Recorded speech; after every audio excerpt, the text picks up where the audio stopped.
بیان کرتے ہیں کہ جب حضرت سلیمان علیہ السلام نے فیصلے کے لیے جلوس کا ارادہ فرمایا تو شیاطین یعنی جناتوں کو حکم دیا کہ وہ ان کے لیے ایک نادر الوجود اور عمدہ کرسی تیار کریں جس کی صفت یہ ہو کہ جھوٹا مدعی یا گواہ اس کے دیکھنے سے ترانے لگے۔ چنانچہ تعمیل ارشاد میں ہاتھی کے دان کی ایک کرسی تیار کی گئی جس کو جواہرات، یاقوت اور موتیوں سے مزین کیا گیا تھا، اور جواہرات سے انگور کے درخت بنا کر اس کو گھیر دیا تھا، جس میں سونے کے 4 کھجور کے درخت ایسے تھے جن کی شاخیں چاندی کی بنائی گئی تھیں۔ ان میں سے 2 درختوں کی چوٹی پر 2 گدھ بنائے گئے تھے، اور اس کرسی اور تخت کے دونوں گوشوں پر سونے کے 2 شیر تھے جن کے سروں پر سبز زمرد کے ستون نصب کیے گئے تھے۔ اس طرح شیاطین نے اس تخت کو ایسے سخت پتھر پر رکھا تھا جس کے نیچے سونے کا ایک شردہ بنا تھا جو اس تخت کو گھماتا تھا۔ چنانچہ جب حضرت سلیمان علیہ السلام اس کے نیچے کے درجے پر چڑھتے تھے تو وہ کرسی اور تخت اپنے اس تمام سامان کے ساتھ جو اس سے متعلق تھا چکی کی طرح گردش میں آ جاتا تھا، اور گدھ اور مور اپنی بازو پھیلاتے تھے، نیز شیر اپنے ہاتھ پھیلا کر دموں کو زمین پر مارنے لگتے تھے، اور ہر درجہ میں صعود پر یہی کیفیت پیدا ہوتی رہتی تھی، یہاں تک کہ جب حضرت سلیمان علیہ السلام بالائی منزل پر پہنچتے تو دونوں گدھ تیزی کے ساتھ تاج ان کے سر پر رکھتے تھے، اور تخت پر جلوہ افروز ہونے کے بعد سونے کا کبوتر زبور پیش کرتا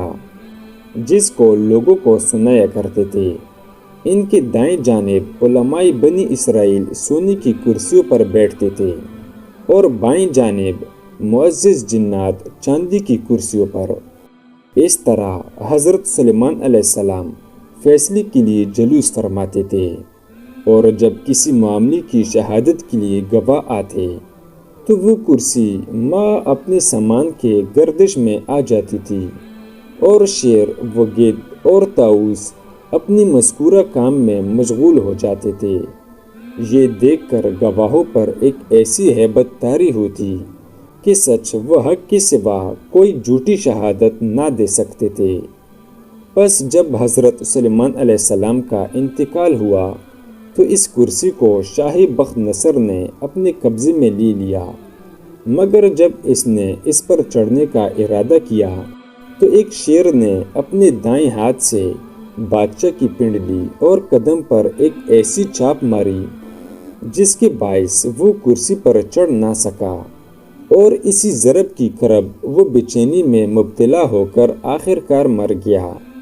اور وہ کرسی شہر انطاکیہ، روم اور شام کے دارالسلطنت میں باقی رہی، یہاں تک کہ اہل انطاکیہ سے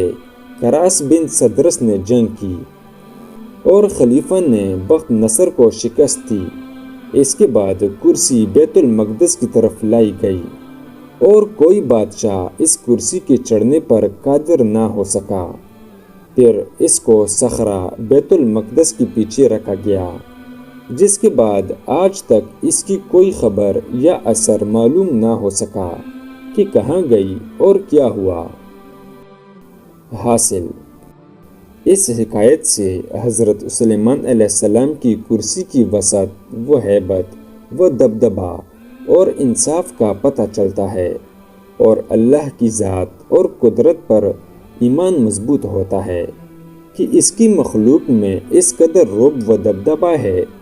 تو خود خالق کس قدر قادر، مطلق اور رعب و دبدبے والا ہوگا۔ اللہ تعالی ہم سب کو اس واقعے سے سبق حاصل کر کے اللہ کی ذات پر یقین کامل کرنے کی توفیق عطا فرمائے، آمین یا رب العالمین۔